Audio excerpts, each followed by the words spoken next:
तुम्हारी आंखें इस परेशानी में रो रही थी? भाई साहब, वो भाभी साहब कुछ बातों को लेकर बहुत भावुक हो रही थी। किस बात को लेकर भावुक हो गई थी तुम?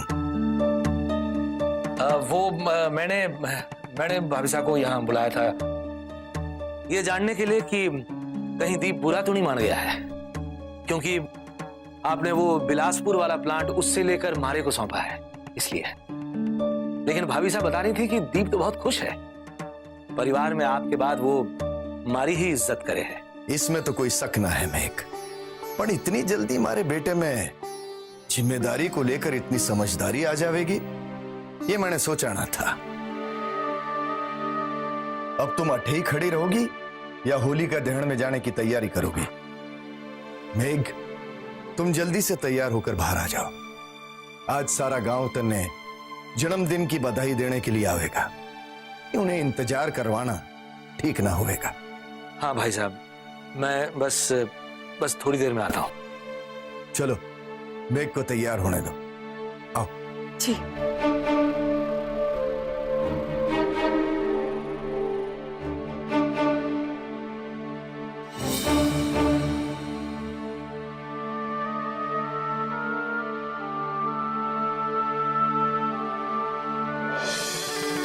मामा सा, अगर माँ सा काका सा का मुंह बंद करने में कामयाब हो गए ना, तो आप देखना मैं कुछ ऐसा कर दिखाऊंगा कि हमारे खिलाफ एक भी सबूत नहीं मिलेगा।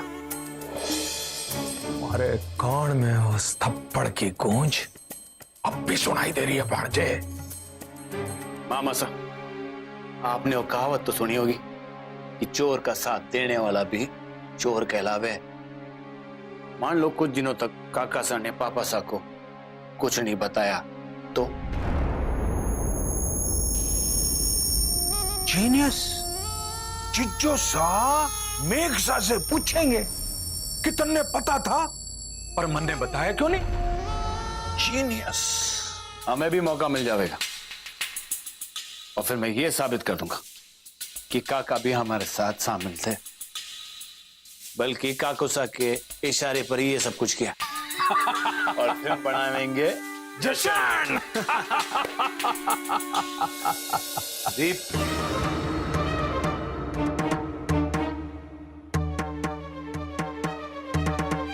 सुमेर सिंह, तुम बाहर जाओ, हमारे को दीप से अकेले में कुछ बात करनी है।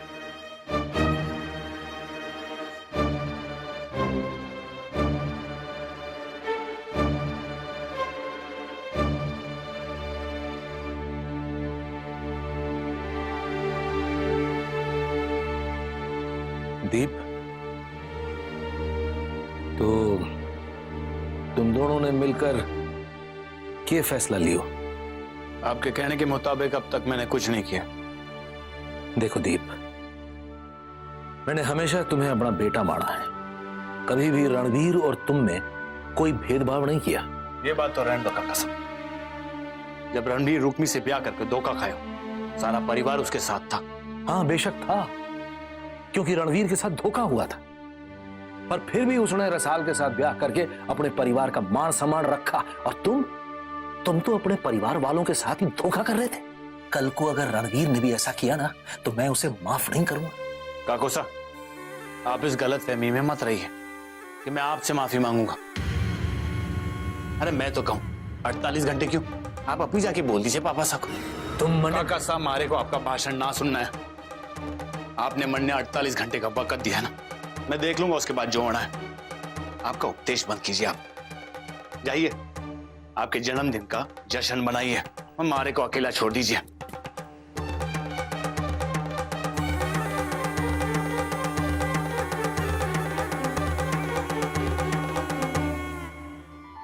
आज तू ये वाला हार और ये वाले बुंदे पहनना। ठीक है मासा।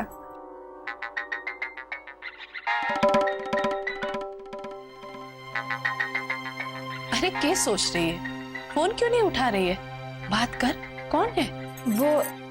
वो मेरी सहेली पिंकी है। अरे तो फिर बात कर।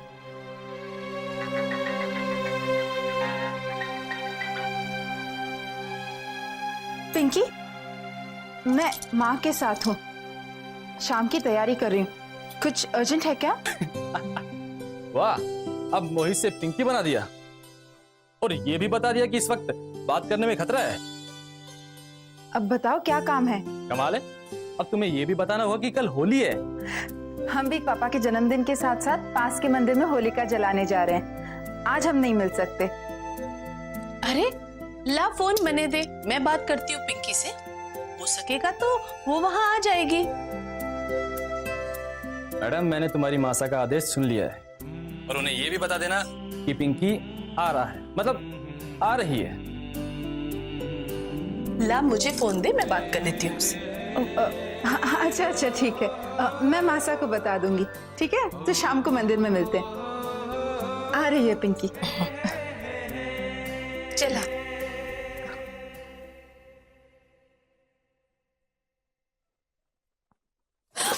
संभाल प्रसाद। अच्छा वो आपने थाम लिया, वरना सारी जलेबियां जमीन पे गिर जाती। अरे आप अभी तक घर के काम में ही लगी हो, खत्म कटे हो रहा है, जो दूसरे काम करूं। आप नहीं, ये कपड़े सुखाकर जल्दी से आ जाओ, मैं खुद आपके कमरे में आकर आपको तैयार करती हूँ। हमारी लाल लहंगा चोली आप पर खूब जचेगी। किस वास्ते? अरे होलिका दहन पे चलना है ना, मैंने सुना है कि आसपास का पूरा गांव आ रहा है, आप जल्दी से आओ। बींदनी के हो गया थारे को, रुक्मी होलिका दहन के लिए ना जा सकेगी। क्यों? जब सारा गांव वहां जा सके हैं, तुम्हारी जीजी क्यों ना जा सके? वहां सभी होलिका दहन में इस घर की बिंदनी देखेंगे, यानी कि थारे को। के बताएंगे उन्हें हम कि जे थारी बड़ी जिज्जी है ना इस हवेली की बिंदनी। रसाल, रुक्मी को साथ ले जाने की बात भूल जा। और रुक्मी, तू कैसे अपनी औकात भूल जावे? और वैसे भी थारा डरावना चेहरा दिखाकर लोगों को डराना ना है। वहां हम शुभ कार्य के लिए जा रहे हैं और शुभ कार्य में कोई विघ्न ना आने देंगे। अब खड़े खड़े मारा मुंह के देखते हैं। चल जा आठी से जा। चलो कमल, बहुत काम।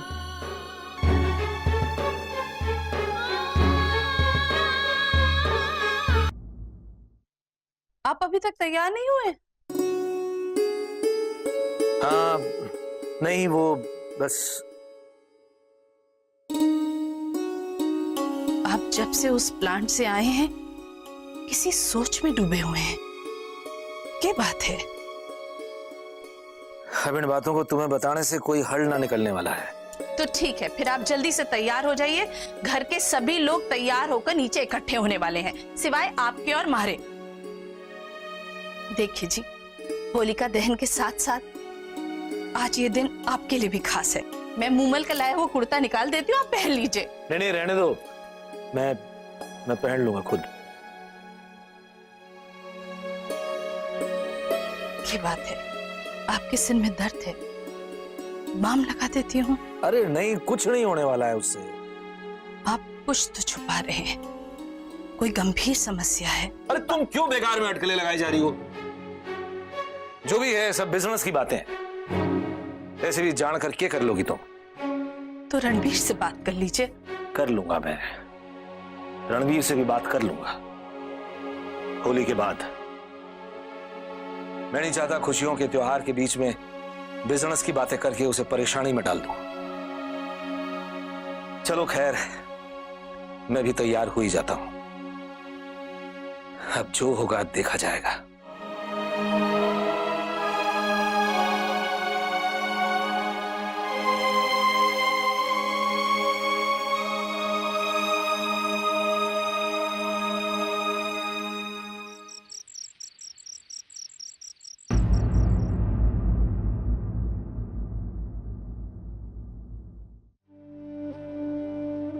रणवीर, अरे माँ साहब, आप अभी तक तैयार नहीं हुई?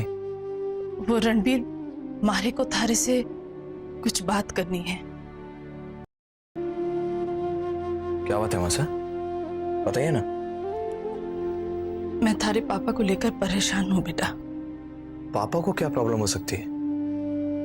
ठीक है तो थे जब मैं और रसाल उन्हें बर्थडे विश करने गए थे। मारे को लागे है थारे पापा बिजनेस को लेकर किसी परेशानी में है। उनसे मैंने कहा भी कि तुझसे बात कर ले। कहने लगे कि होली के बाद कल बात करूंगा, पर तू उनसे कल जरूर बात कर लेना। पता नहीं मासा, जब तायासा ने पापा को वो बिलासपुर वाला प्रोजेक्ट दिया था तब तो वो काफी खुश थे, काफी एक्साइटेड थे वो। मासा, मुझे लग रहा है आप फिजूल में चिंता कर रहे हैं। आप देखना, पापा का हाथ लगते ही ये प्लांट भी सक्सेसफुल हो जाएगा।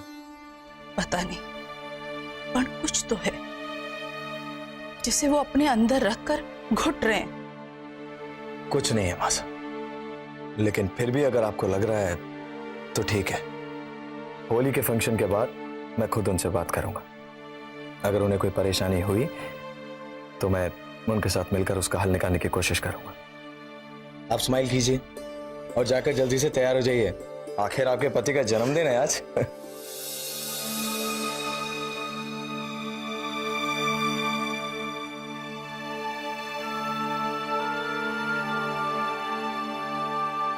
रहने दे, वो मैं चलती हूँ।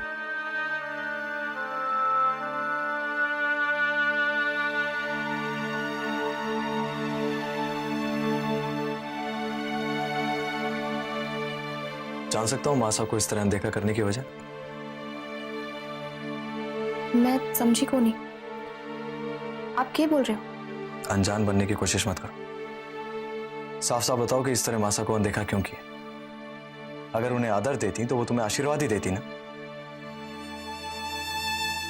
साहब, क्यों सारी उम्मीदें हमारे से ही की जा रही है? क्यों चाहते हैं कि मैं सबकी भावना की कदर करूं,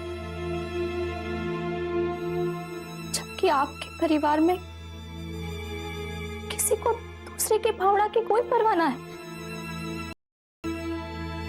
हर बार ताड़े और कठोर शब्द सुने तो हम इस हवेली में ना आए।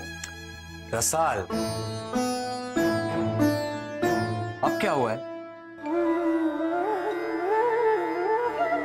आपको बताकर समस्या का समाधान तो ना होगा, पर हमारा जी जरूर हल्का हो जाएगा। कुंवर साहब, जब हमारी जीजी एक नौकरानी बनकर अपना सारा काम ईमानदारी से निभा रही है, फिर भी उड़े उड़ के चेहरे को लेकर ताने देने से क्या खुशी मिल रही है आपके परिवार को? चलो मार भी लेके वो एक आम नौकरानी,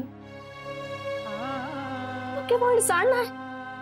उनकी भावना को ठेस ना पहुंचे, कैसे किसी का दिल दुखाकर आपका परिवार खुश रहना चाहे? बोलिए तुमने, सिर्फ अपनी जीजी की तकलीफ दिखाई देती है तुम्हें, लेकिन उसने मेरे परिवार के साथ कितना बड़ा धोखा किया है ये दिखाई नहीं देता। आज भी मेरा परिवार उस सदमे से उभरा नहीं है रसाल। और मैंने क्या किया था? तुम्हारी जीजी से सच्चा प्यार ही किया था ना, और बदले में मुझे क्या मिला? आज समाज को दिखाने के लिए दूसरी शादी करनी पड़ी मुझे। मैं इंसान नहीं, मैं चाहता ना तो सिर्फ नाम वास्ते तुम्हें पत्नी रख सकता था, लेकिन मैंने ऐसा नहीं किया, क्योंकि रुक्मी की सजा मैं तुम्हें नहीं देना चाहता था। मन परेशान है, लेकिन फिर भी तुम्हारे साथ ब्याहता जीवन बिताने की पूरी कोशिश कर रहा हूं। और एक तुम, जब देखो अपनी जीजी की बात करती रहती हो, हमेशा उसी के बारे में सोचती रहती हो तुम।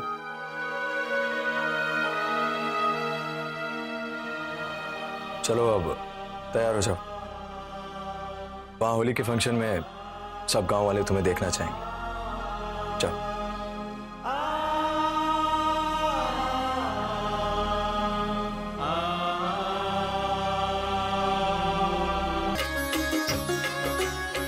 जाकर देखो तो सही, दीप, सुमेर और चंचल कटे हैं। गांव वाले और पंडित जी हमारा इंतजार कर रहे होंगे। जी भाई साहब। अरे कमल, घर के सारे लोग आ रहे हैं ना मंदिर? जी मासा, ये भी कोई कहने की बात है।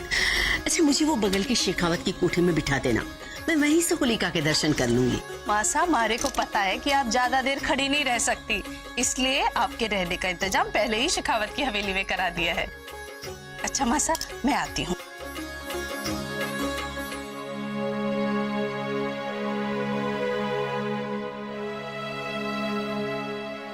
क्या बात है मेघ, कुछ खोए से लग रहे हो? भाई आज तो रस्मों की भी रात है और थारी भी।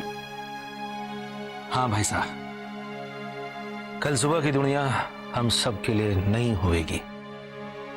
कजरी, जी हुक्म। सुमेर, दीप और चंचल को बुलाओ, देर हो रही है। जी।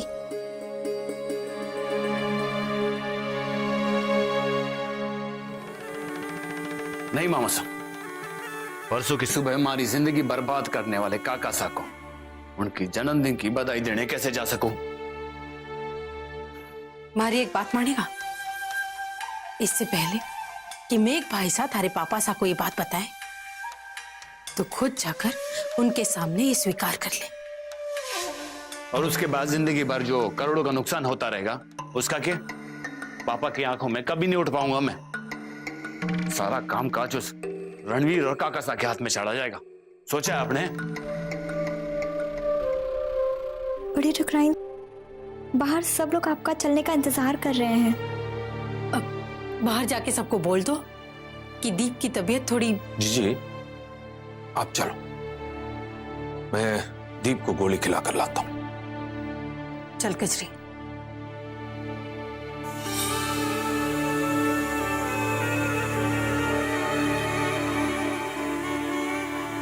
भाणजे, थारी मुस्कुरावट बतावे है के मामो सा, अगर एक गोली से तबीयत ठीक हो सके है तो दूसरी गोली से जान भी जा सके है। क्यों? पागल हो गया क्या? आत्महत्या करेगा? मरे हमारे दुश्मन। क्या बोलियो? मासा ने क्या कहा था? मरे हमारे दुश्मन। मामो सा, कभी कभी इंसानों को जंगल का कानून अपनाना पड़े है। मार दो या मर जाओ। हमारी गर्दन पर लटकती हुई तलवार का यही अंत है।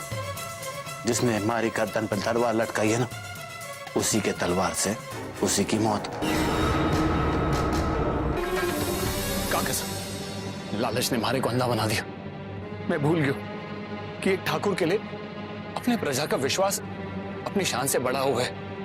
मैंने माफ कर दो। मैंने आपको, पापा सा को, सबको धोखा दिया, उनका विश्वास तोड़ा है। काका साहब, मैंने पछताने का एक मौका तो दो। मैं अपनी भूल सुधारूंगा काका साहब। मैंने एक मौका दो काका साहब, एक मौका। हमारे पे एक एहसान कर दो, अपनी 48 घंटे की मोहलत वापस दे दो काका साहब, प्लीज काका साहब। माना कि मैंने गलत रास्ते से पर्चा बनाया, पर मैं आपको वचन देता हूं कि मैं पाई लौटा दूंगा। पर इस वक्त हमारे पास पैसा ना है काका साहब। 48 घंटे में इतनी बड़ी रकम कहां से ले आऊंगा काका साहब? मैंने थोड़ी मोहलत दीजिए, मैं सारे पैसे लौटा दूंगा काका साहब, पाई करके लौटा दूंगा काका साहब। आपकी सौगंध काका साहब। ये कहा था तूने सबके सामने, जैसे मारा रणवीर ऐसे तुम। 48 घंटे, सिर्फ 48 घंटे।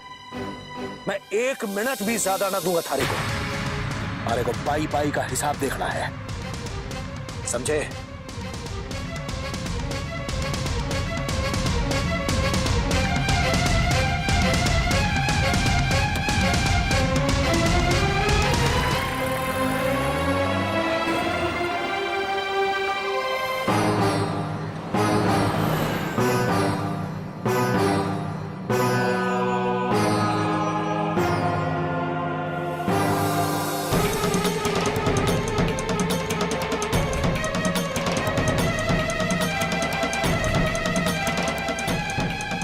अरे छोटे ठाकर आए। पधारिए ठाकुर साहब। बंसी, ठाकुर साहब के लिए पानी लेकर आओ। पानी नहीं चाहिए हमारे को। इस प्लांट की सारी फाइल्स चेक करनी है, लैंड एक्विजिशन से लेकर मशीनरी की परचेज और इस प्रोजेक्ट पर अब तक हुए खर्चे का पूरा ब्यौरा चाहिए।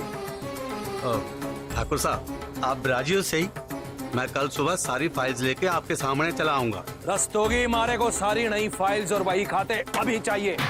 15 मिनट में, समझे आप? जी हुकुम।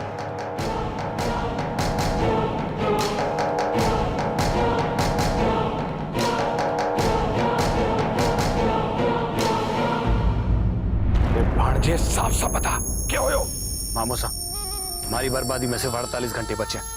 अगर मैंने अपने किए का सुधार नहीं किया तो मारे को भीख मांगते फिरना होगा, और वो भी अगर पापा साहब ने मारे को जिंदा छोड़ा तो। अरे भाणजे ऐसा मत बोल, मारा हार्ट अटैक आ जाएगा, मारी दिल की धड़कन रुक जाएगी। पर भाणजे ये तो बता, इस समय मेघ सिंह है कट्ठे? काका साहब हमारे को सूली पर लटकाने की तैयारी कर रहे हैं। दस्तोगी का फोन आया था, हमारे कैबिन में बैठ के बही खाते चेक कर रहे हैं। तू बैठे ही रुक भाणजे, मैं अब आ रहा हूं बेटा। अब आप आके यहाँ क्या करोगे? अरे आने तो दे भाणजे, धीरज रख भाणजे, मैं अभी वहां आता हूं। ठीक है।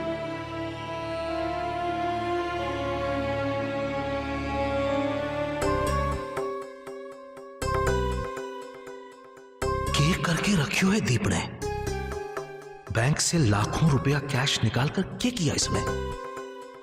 प्लांट के लिए परचेजिंग की सारी झूठी फाइलें,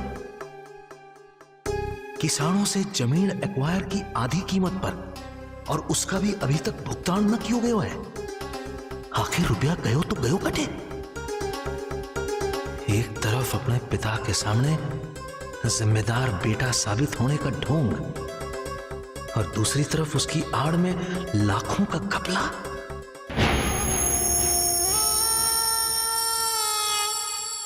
मन्ने भाई साहब को इसकी पूरी जानकारी देनी ही होगी, चाहे कुछ भी हो जाए। फिर भाई साहब खुद पता करेंगे कि इस घपले में किस किस का हाथ है।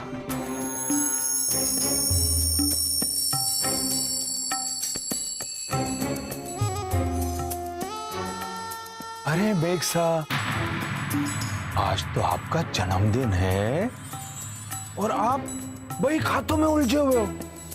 आपका जन्म बहुत शुभ दिन हुआ है, होली के दिन, और होलिका दहन की तैयारी भी हो चुकी है। आप पधारो, चलो चलो। तो इस लूट में तुम भी शामिल हो सुमेर सिंह? लूट? कैसी लूट? कौन सी लूट? किसकी लूट? मामा शकुनी बनकर तुम ही दीप से दुर्योधन का पाठ करवा रहे हो। शकुनी? दुर्योधन? मेघ साहब मेरे पे लांछन लगा रहे हो, बिना ये जाने कि मारा भांजा अब सुधर गयो है। वो परिवार की भलाई के लिए दान पुण्य भी करने लगा है। अपने रिश्ते को बहुत फायदो उठा चुके हो तुम, पर अपने सुमेर सिंह, क्योंकि जवाबदारी अब हमारी है। चले जाओ, अट्ठे से चले जाओ। बस काका साहब, आपके हाथ में प्लांट क्या लग गया? आपने हमारे मामा साहब पे हाथ उठा दिया। ये साबित करना चाहते हो आप कि आपको हमारे से बिजनेस की ज्यादा फिक्र है? खानदान का पैसा चुराने के बाद भी थारे में मारे से बात करने की हिम्मत बाकी है? ये पैसा आपका ना है। आपने क्या किया आज तक? ये सारी संपत्ति हमारे पापा की बनाई हुई है। अगर मैंने हमारे पापा की दौलत में से थोड़ी बहुत पैसे उड़ा दी तो आपको क्या तकलीफ है? ये सिर्फ थारे पिता की नहीं, साझा संपत्ति है दीप। सुना मामा साहब, हमारे पापा साहब के आज्ञाकारी काका साहब के मन में ये चल रहा है। बहुत जलन थी इनके मन में मामा साहब। देखो कैसे मौका मिलते ही बोल दिया इन्होंने कि सिर्फ हमारे पापा की नहीं, सांझी संपत्ति है।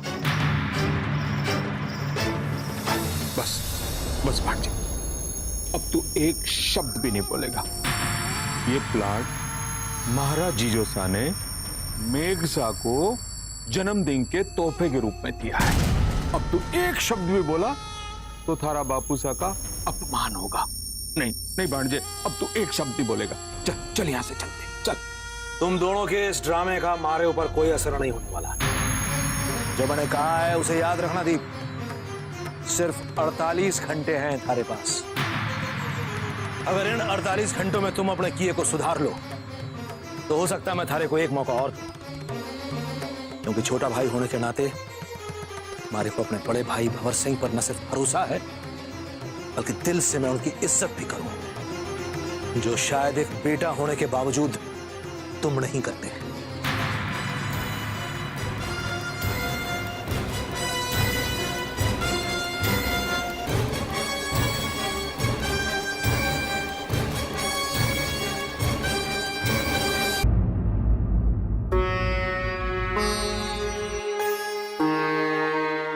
अरे आप तो एकदम सही समय पर आ गए।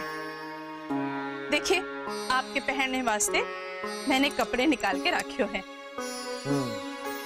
ठीक है। ठीक है, बिना देखे इतनी बेदिली से आपने ठीक है कह दिया। आप ठीक तो है ना?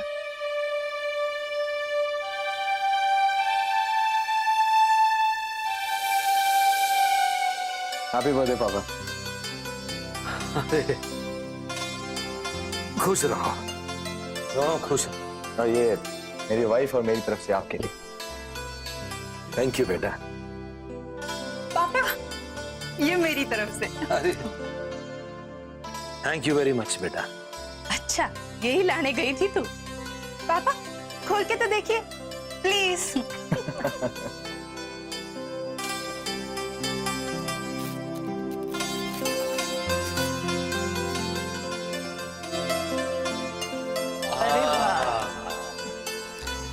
ये तो बड़ा खूबसूरत है।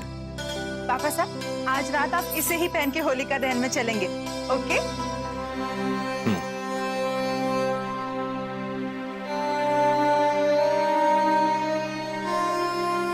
क्या बात है पापा, आप कुछ परेशान लग रहे हैं?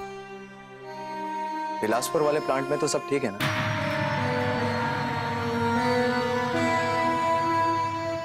हाँ, सब ठीक है। कम ऑन पापा, ताया सा ने आपके बर्थडे पे इतना बड़ा प्रोजेक्ट आपको गिफ्ट किया है, कम से कम मुस्कुराइए तो सही। थारे पापा कैसे मुस्कुरा सके? थारे ताया जी ने अपने बेटे दीप को हटाकर थारे पापा साहब को ये जिम्मेदारी दी है। मान ले अगर तू दीप की जगह हो तो, और थारे पापा थारे को हटाकर दीप को कोई जिम्मेदारी दे, तो क्या ताया साहब को अच्छा लगेगा? इसीलिए थारे पापा सोच में पड़े हैं कि कहीं दीप को बुरा ना लगे, है ना जी? हाँ, ऐसा ही कुछ है। आप बेकार में चिंता कर रहे हैं, दीप भाई से ऐसा कुछ नहीं सोचेंगे।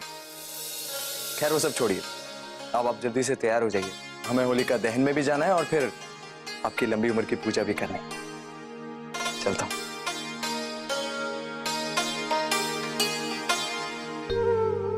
अरे ये मूर्ति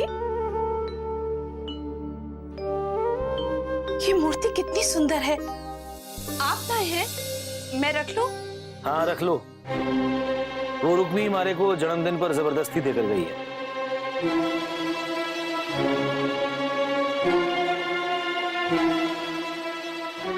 हमारे को एक नौकरानी की दी हुई मूर्ति नहीं चाहिए, मैं बाजार से खरीद लूंगी।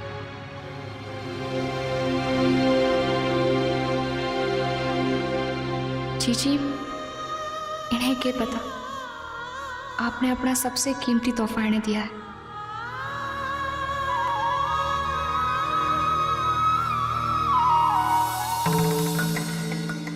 मामू सा, पापा सा को पता चलते ही मैं रहूंगा या नहीं ये भगवान ही जाने। काका सा की 48 घंटे की तलवार मारे गले में लटक रही है, कुछ सोचो वरना हमारे साथ आप भी फंस जाओगे। और समस्या का तोड़ निकालते निकालते भेजा ही खाली हो गया है, कुछ दिमाग में आ ही नहीं रहा है। और फिर मेघसा की थप्पड़ के बाद तो तुम लोगों ने बुलाया हमारे को? हाँ जी जी, वो कहते ना ऐसे मौके पर डूबते को तिनके का सहारा होता है। विराजो जी जी।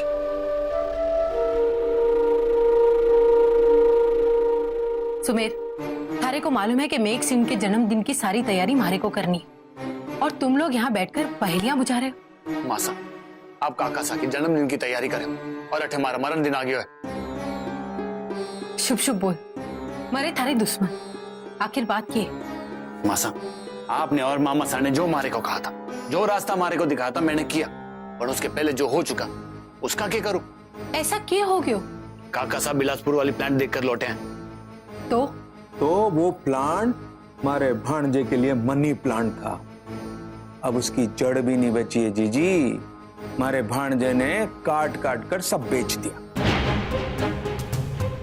और तो और मैंने कई किसानों की जमीन फर्जी कागजात बनाकर बेच दी। ऐसा क्यों किया तूने? ये सब तो हो चुका है जीजी। मेघ जीजोसा ने किसानों की जमीन वापस लौटाने का टेम और उसके लिए करोड़ों रुपए की जरूरत है। दीप ऐसा क्यों किया तूने? थारे को मालूम है थारे को कितने वर्ष लगे हैं थारे पापा का भरोसा जीतने में। थारी छोटी मोटी हेरा फेरी में तो मैं थारा साथ दे, पर तू इतना बड़ा घपला कर बैठे को। मासा, मरने बचा लो मासा। इसके पहले कि काका साहब पापा साहब को सब कुछ बता दे। उन्हें रोक लो मासा, वरना आप आपका बेटा खोलोगे।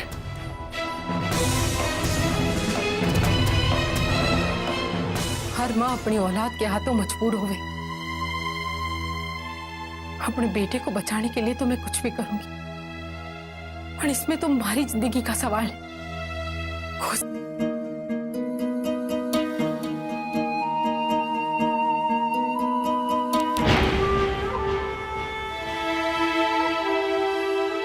भाभी साहब, आप अठे? वो कमल तो नीचे ही है। जानो,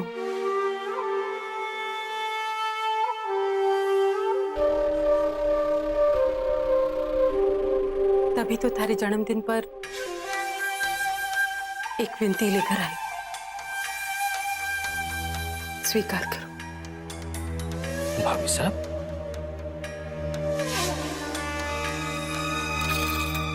क्या है ये? हमारे बैंक के लॉकर की चाबी, हमारे सारे गहने, हमारी सारी जिंदगी की जमा पूंजी थारी है देवर जी।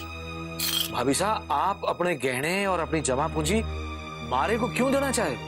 ताकि अपनी मान मर्यादा और हरी औलाद की खुशियां थारे से मांग सकूं। भाई बेटे को माफ कर दो देवर जी।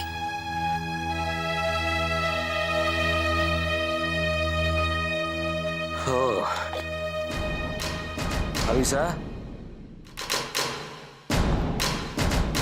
आप ये चाबी नहीं, हमारी जुबान को बंद रखने के लिए ताला लेकर आई। नाना देवर जी, मैं तो अपने बेटे की खुशी और अपने पति की खुशी भीख में मांगने आई हूँ। धोखेबाजी को खुशियों का जामा पहनाकर खुद को धोखा मत दीजिए भाभी साहब। मैं खुद चाहूं हूं कि दीप अपनी गलतियों को सुधार ले, जिसके लिए मैंने उसे कुछ वक्त भी दिया है। वक्त ही नहीं देवर साहब, कभी कभी बड़ों को छोटों की गलतियां माफी नहीं भुलानी भी पड़े। मरने भावनाओं के बंधन में मत बांधो भाभी साहब, क्योंकि कुछ गलतियों को छिपाना पूरे परिवार के साथ धोखा है। मतलब आप पर हमारी विनती और ममता का कोई असर ना है? अगर कल को तहस में आकर दीप ने कोई ऐसा कदम उठा लिया जिससे उसकी जिंदगी पर पड़ा है, तो पद्मा का क्या होगा? कभी सोचा है आपने? हाँ देवर साहब, ये आपके परिवार की तरह ब्याह को मामलो ना है कि घर में दूसरी बिंदड़ी लाकर समस्या का समाधान हो जावे। भाभी साहब, मैं तो अब तक ये समझ रहा था कि आपके भाई साहब सुमेर सिंह ने दीप को बिगाड़ा है, पर अब लग रहा है कि आप भी सारी बातों को छिपाकर दीप को बढ़ावा देती आई हैं। देवर साहब, आप भी क्या कह रहे हो? भाभी साहब, आज मन ने ये एहसास हो रहा है कि हमारा आज का ये जन्मदिन सबसे बुरा दिन है। मैं अपने पहले वचन पर अड़िग हूं। 48 घंटे हैं दीप के पास, उसके बाद मैं अपने पिता समान भाई साहब को धोखे में न रखने वाला। सारी बातें बता दूंगा और फिर फैसला भाई साहब ही करेंगे। किस बात को फैसलो मेघ?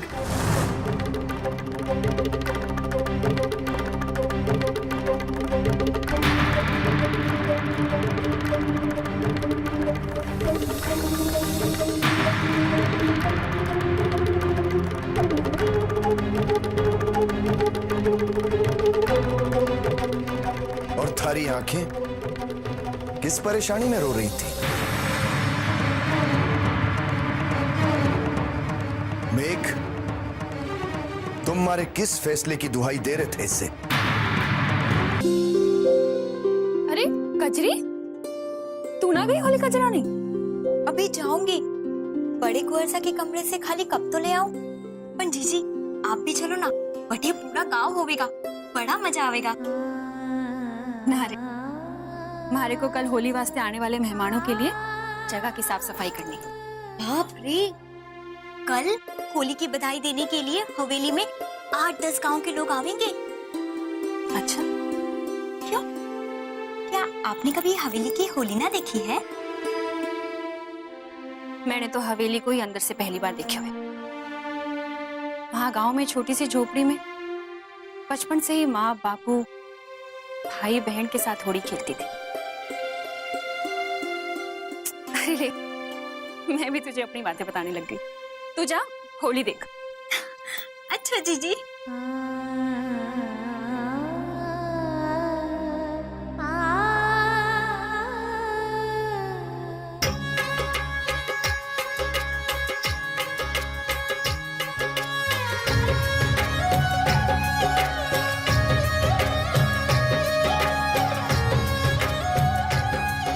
खड़े खंबा ठाकुर खम्मा खड़े। अरे कुंवर की बिंदनी तो बड़ी सुंदर है। अरे चांद है चांद। अरे कहीं नजर ना लगे थे ना इसको।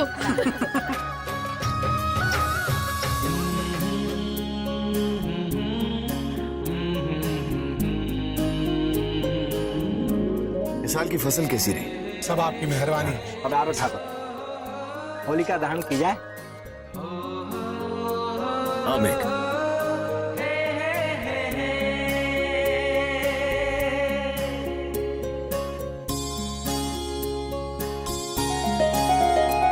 मुमल, कठे जा रही है तू?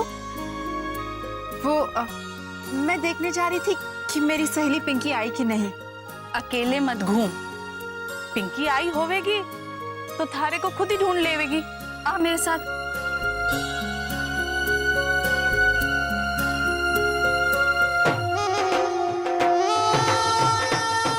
ओम अक्षतां समर्पयामि। ओम पुष्पं समर्पयामि। माल्यादीनि सुगंधिनि माल्यादीनि वैप्रमयानि दानि पुष्पाणि राणि परमेश्वरे।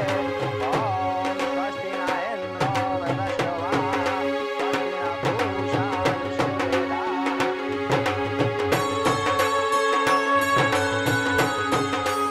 ठाकुर साहब, अब आप अपने कर कमलों द्वारा होलिका दहन करें। मैं आप सबको आभारी हूं जो हर साल आप लोग हमारे को इतनी इज्जत देते हैं। पर इस साल ये पर्व हमारे छोटे भाई मेघ सिंह के जन्मदिन पर आयो है और आज हमारा भाई होली का दहन करेगा।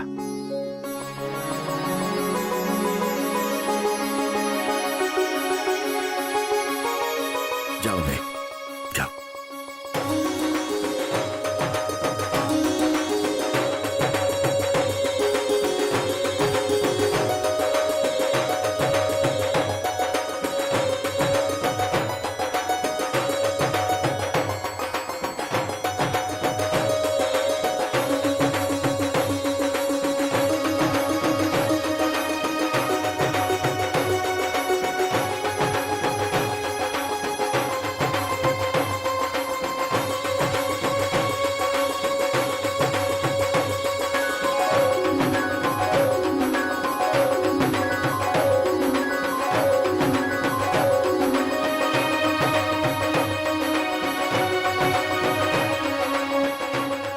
मारे को रास्ता दिखाओ, ये करूं मैं।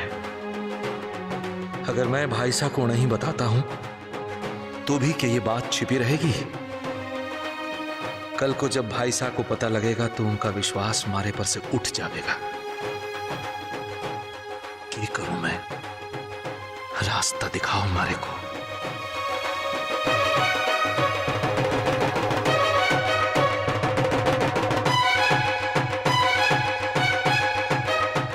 क्या बात है मेघ, इतना गंभीर क्यों है? भाई साहब, आपने मारे को आज इतना मान दिया, मारे को अपनी जगह बिठा दिया। बस यही सोच रहा था। आज थारे को सोचने की जरूरत कोनी। देखो, सारा गांव और पूरा परिवार थारी खुशियों में शामिल है। हाँ भाई साहब।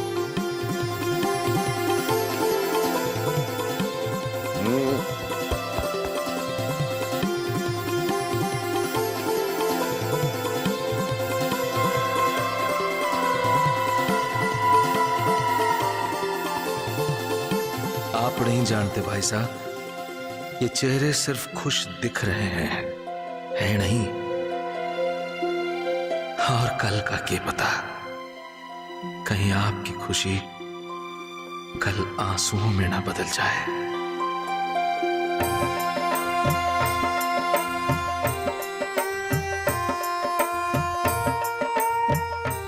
आपने ही मारी जीजी के सपने पूरे ना होने दिए अग्निदेव। अब तो अपनी रोशनी से मारी जीजी के जीवन का अंधकार दूर कर दो।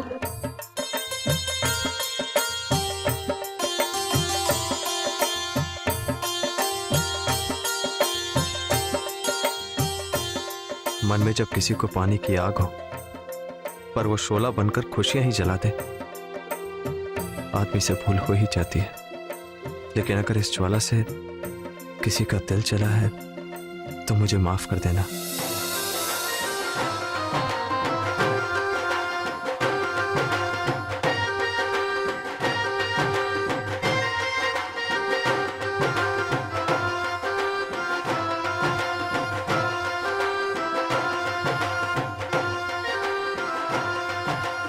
प्रभु जी, जिस तरह हमारे बींद को सही रास्ते पर आप वापस लाए हो ना, उसी तरह हमारे को मां बनने का आशीर्वाद भी दे दो अग्नि महाराज।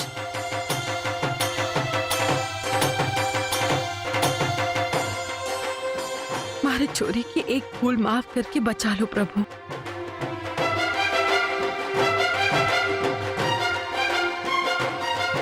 पूरे 26 बरस के बाद फिर से थारी परिक्रमा करने को सौभाग्य मिलो है प्रभु। हमारे पर अपनी ऐसी कृपा बढ़ाए रखना प्रभु। मारे बीन को हर कार्य में सफलता दो प्रभु। उनको मारी उम्र भी लग जावे, बस आपसे यही मांगू हूं मैं।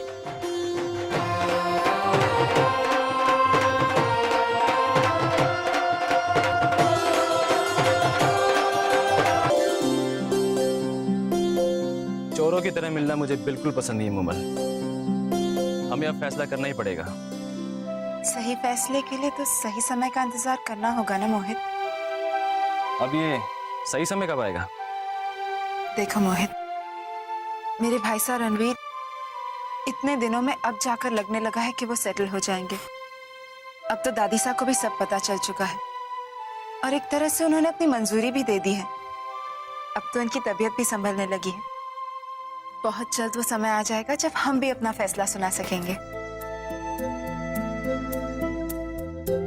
क्या देख रहे हो? तुम्हारे चेहरे पे वो डर और तुम्हारे दिल में हिम्मत देख के तुम पे मर मिटने को जी करता है।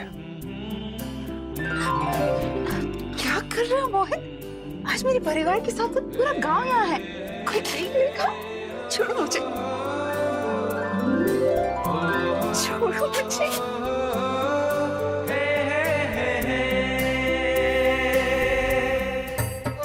आप सबका अठे आने का मैं बहुत आभारी। छोटे ठाकुर साहब, ऐसा बोल के हम सब लोगों को छोटा मत करो। पूरी हवेली में बड़े ठाकुर साहब के बाद आपसे ही तो हम अपने दुख बांटते हैं। छोटे ठाकुर साहब, इस बार हमारी गेहूं की फसल घनी अच्छी हुई से और सरसों की भी। ये तो आप ही की मेहनत को नतीजो है। वैसे मैं अपने भाई साहब से गुजारिश करूंगा, इस बार आपकी उगाई की सारी फसल आपको मिल जाए। छोटे ठाकुर साहब की उम्र लंबी हो। मारे को आप किसानों की चिंता हमेशा रही है और अब भी है। आप सब अपने खून पसीने की मेहनत से जो जमीन की सेवा करते हो, अनाज उगाते हो, उसी के बल पर तो हम जिंदा हैं, लोग जिंदा हैं, शहर जिंदा है। हालांकि फैक्ट्री और कारखानों में काम करने वालों की आमदनी थोड़ी ज्यादा होती है, पर आदमी के जिंदा रहने में आप किसानों की जो भूमिका है उसका मैं आदर करता हूं और हमेशा करता रहूंगा। चाहे उसके लिए मारे को किसी भी हद तक जाना पड़े, मैं जाने के लिए तैयार हूं। ठाकुर मेघ सिंह की जय, ठाकुर मेघ सिंह की जय, ठाकुर मेघ सिंह की जय, ठाकुर मेघ सिंह की जय, ठाकुर मेघ सिंह की। एक मिनट मोहल, तू अकेले इकट्ठे घूम रही है? वो पापा साहब, मैं अपनी सहेली पिंकी को ढूंढ रही थी। उसने कहा था वो आने वाली है, पर अभी तक आई नहीं। बेटा, आपका ऐसे अकेले घूमना ठीक ना है। जाओ अपनी माँ के साथ रहो। क्यों पापा साहब, मैं आपके साथ नहीं रह सकती? मुझे आज इतना अच्छा लग रहा है कि मेरे पापा साहब तो सारे गांव वाले इतनी इज्जत दे रहे हैं। आओ।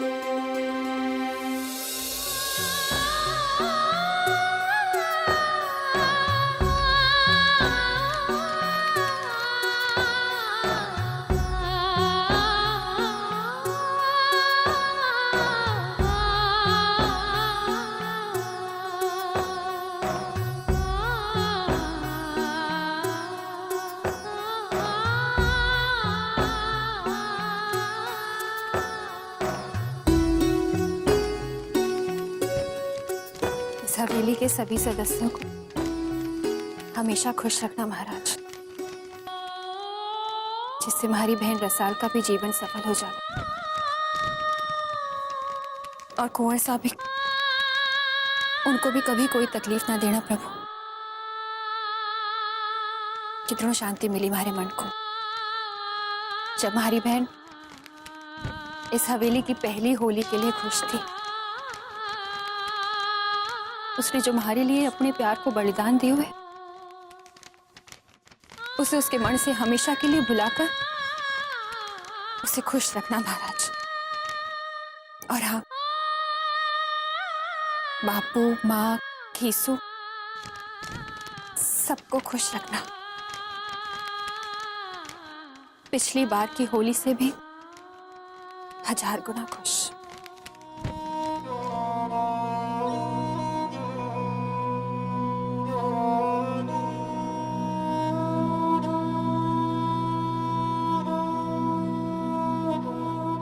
कभी खुले आसमान में पूरे गांव के साथ होली खेला करती थी, पर अब हर साल इस बंद दरवाजे के अंदर हमारे को होली खेलनी होगी।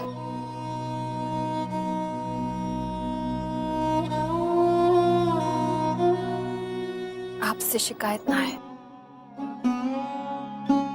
क्योंकि एक बार बुझकर आप ही तो सीख देते हो कि खुशियों का उजाला हमेशा नहीं रहता।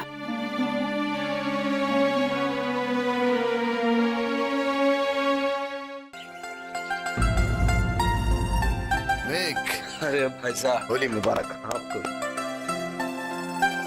होली मुबारक हो बेटा। होली मुबारक होता है। होली मुबारक हो। अरे आप सभी लोग अभी तक यहाँ हैं, वहाँ ठंडाई तैयार है, रंग तैयार है और गांव के सभी लोग हमारा इंतजार कर रहे हैं। चलिए। मैं सभी को रंग लगाने की शुरुआत करती हूँ। अरे मुझे नहीं भाई साहब ना, अभी नहीं। चलिए ताया साहब, आप ही से शुरुआत करती हूँ। क्यों नहीं बेटा, पन्नठे अंदर नहीं, बाहर गांव के चौक पर चलो। वैसे भी अठे रंग फैलाकर नौकरानी के लिए काम थोड़े ही ना पड़ा रहा।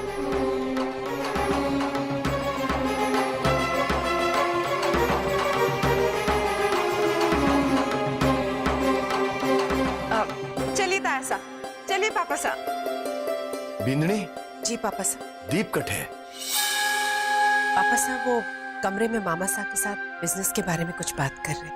आज के दिन भी भाई हमारा दीप बिजनेस को लेकर इतना सीरियस हो गया है। क्यों, आपको कोई शक है? नहीं।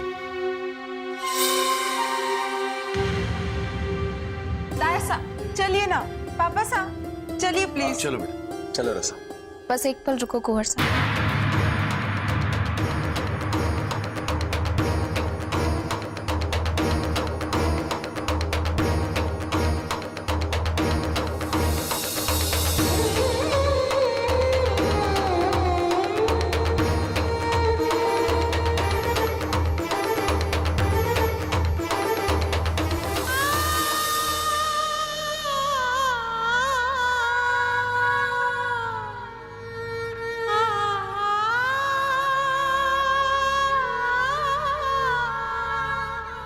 होली की बधाई हो जीजी।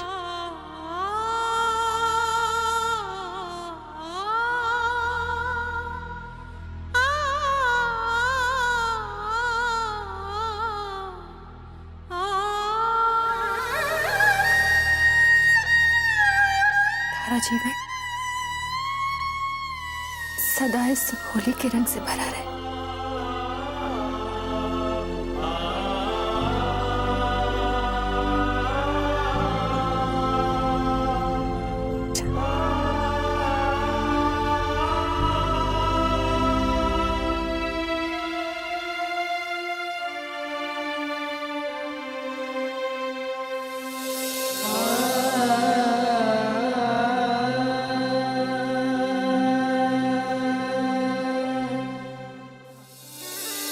क्यों वही ना परफेक्ट प्लानिंग मामोसा? अरे भांजे, किसी कारण से प्लानिंग फेल नहीं हो जावे तो प्लानिंग तो बहुत बढ़िया है। नहीं होगा मामोसा, आप बाहर जाकर जी भरकर भांग पियो। मैं तब तक मेघ सिंह की मौत से अपॉइंटमेंट फिक्स करवा देता हूँ। नहीं नहीं भांजे, नहीं नहीं भांजे, जब तक तू नहीं लौटेगा मैं कुछ नहीं पीने वाला है। अरे नशे पत्ते में जुबान उलट गई तो नो रिस्क, समझो। लेट्स गो।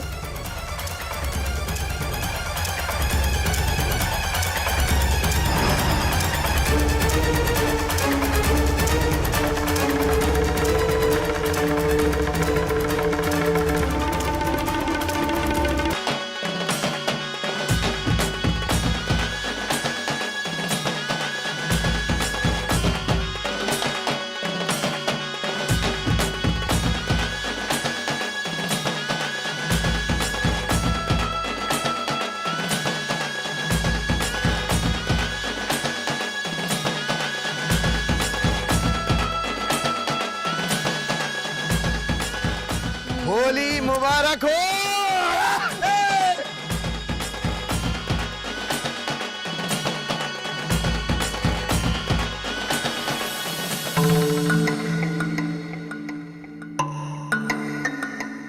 हुकुम।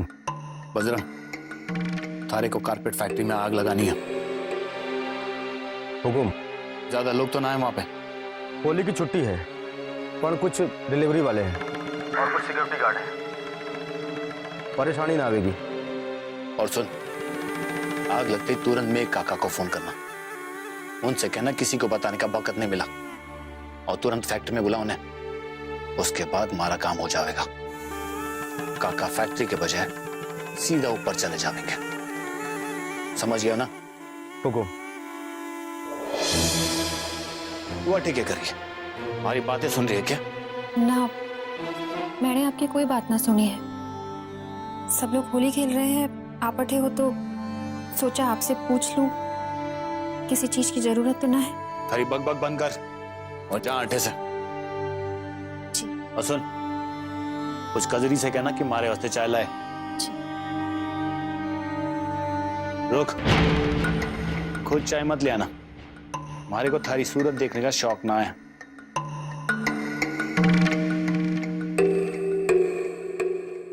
इतनी बड़ी कलाकार तो ना है कि हमारी बातें सुनने के बाद भी इसके माथे पर शिकंजा ना आवे।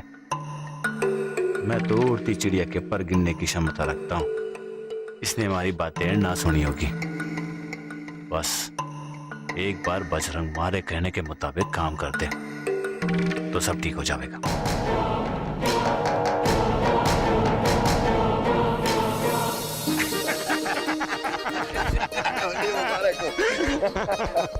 होली मुबारक। ठाकुर साहब की जय, ठाकुर साहब की जय। बेटा, थारी बिंद्री को उसकी कोठरी से निकालना ही ने। हमारे साथ उसको भी तो खुशियां मनाने का हक है। बिल्कुल मासा, क्यों नहीं।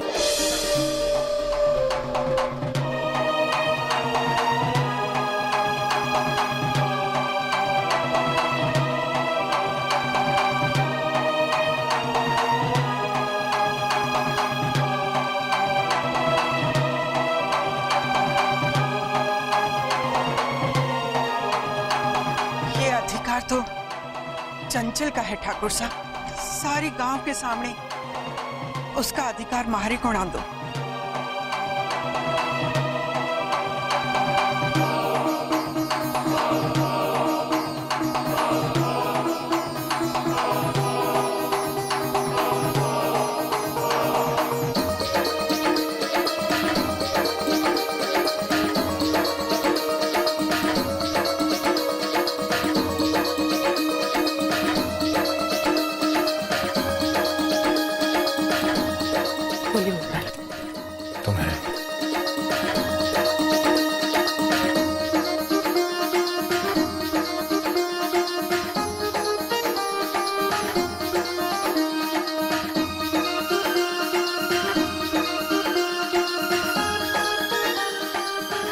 साहब, होली मुबारक।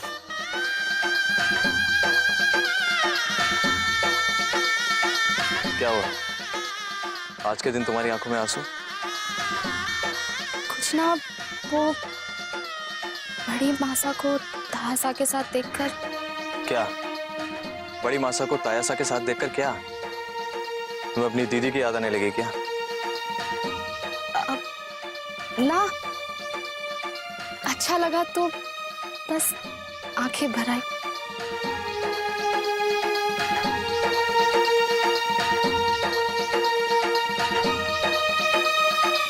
जीजी, जीजी जल्दी करो ना, हमारे को भी होली खेलने जाना है। तो तू जा ना, मैं कर दूंगी अठे सब्जी। पर हमारे को तो बड़े कुंवर के कमरे से खाली कप लेकर आना है। जीजी सुनो ना, आप बड़े कुंवर के कमरे से चाय का खाली कप ले आओगी? ठीक है, ले आऊंगी। पर इस वक्त तो बड़े कुंवर साहब अपने कमरे में ही होंगे ना? ना, अभी तक तो वो भी होली खेलने जा चुके होंगे। ठीक है, तू जा, मैं ले आऊंगी। अच्छा जीजी, मैं कपड़े बदल कर जाती हूँ। चंदन सिंह जी, मैं कब आ रहा हूँ इसका वचन तो मैं आपको न दे सकूं, पर आऊंगा जरूर। ठाकुर साहब, अम्मा गणी वचन, तुम अब आ रहे हो होली पर? क्या बताऊं ठाकुर साहब, फैक्ट्री में थोड़ी समस्या हो गई है। क्या हो गया? आप जरा आए तो बताओ। मैं अभी 2 मिनट में आया। शर्मिंदा ना करें, हम बात करें। आओ, बताओ क्या हो गया? फैक्ट्री में आग लग गई है। आग लग गई है? अब वर्कर्स तो सब ठीक है ना? भगवान की कृपा है, आज वर्कर्स ज्यादा नहीं थे फैक्ट्री में। मैं भाई साहब को बताता हूँ। लेकिन ठाकुर साहब, आग लगी नहीं है, आग लगाई गई है और हमने उसको पकड़ लिया है। वो आप ही बताना चाहता है कि किसके कहने पर उसने। तो दीप इस हद तक गिर सके हैं, और इसीलिए मैं सबसे पहले आपको बताने चला है। ठीक है, तुम चलो हमारे साथ, हमारी गाड़ी में। ठाकुर साहब, मेरे पास मोटरसाइकिल है, आप चलिए, मैं आपके पीछे पीछे आ रहा हूँ। ठीक है, तुम आओ।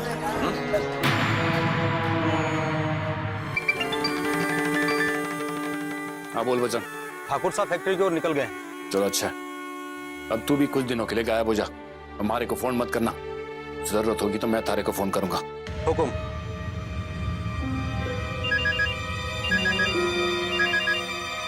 जी हुकुम। मेघ सिंह की गाड़ी कुछ ही देर में उस रास्ते से गुजरने वाली है। हुकुम। और ये बिल्कुल एक्सीडेंट लगना चाहिए, और इस एक्सीडेंट में मेघ सिंह की जान जानी चाहिए।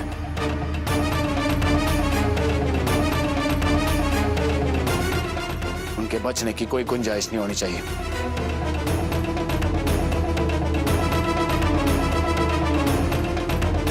ठीक है, मैं फोन रखता हूं। माफ करना काकुसा, आपने हालात ही कुछ ऐसा पैदा कर दिया। मारो या मारो।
इंजेक्शन दे दियो है।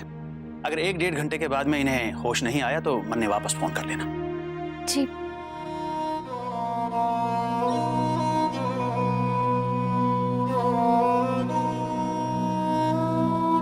कचरी, ऐसा क्या काम करना था जीजी को जो वो कहीं भाग कर जा रही थी? मारे को ना मालूम। जब मैंने देखा तो जीजी सीढ़ियों के पास बेहोश पड़ी हुई थी।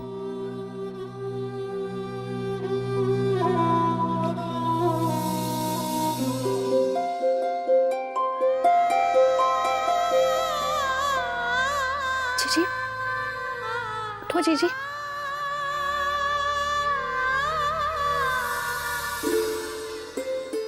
होली खेलते खेलते अचानक कठे चला गया मेघ। ठंडाई के नाम पे उसे भांग पिला दो, जरूर चढ़ गई होगी उसे। और पहले की तरह मारे डांट खाने के डर से कट्ठे जाकर छुप गया होगा। पापा सर तो किसी भी कमरे में नहीं है। ताया साहब, पापा सर की गाड़ी भी बाहर नहीं है और उनका फोन भी स्विच ऑफ आ रहा है। कठे चला गया गाड़ी लेकर? पता नहीं ताया साहब। किसी ने उसे जाते हुए देखा तक ना? चलो हम पता लगाते हैं। पापा साहब अब यहीं रुकिए, मैं और मामा से जाके पता लगाते हैं। लेट्स गो भान। ठीक है चलो। भाई साहब मैं भी चलता हूँ। हाँ चलो।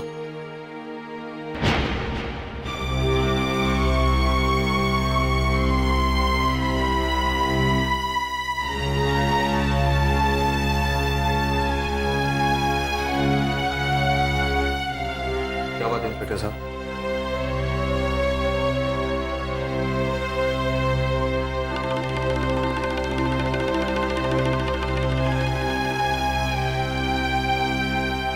आप कुछ बोल क्यों नहीं रहे? माफ करना ठाकुर साहब, खबर बहुत ही बुरी है। क्या हुआ?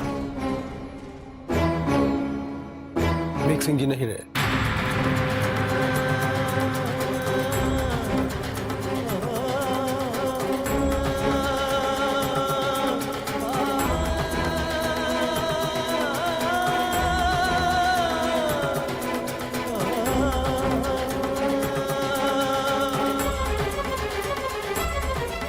जंक्शन पर मेघ साहब की गाड़ी सामने से आ रही ट्रक से इस कदर टकराई कि उनके बचने की कोई गुंजाइश ही नहीं रही।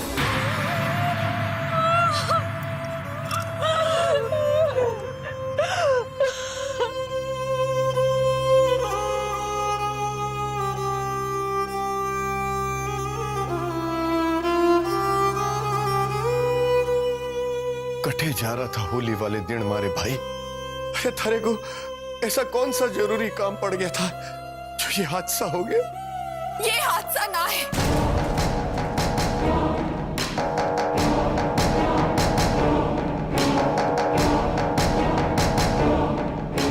हादसा ना है, ये हत्या है।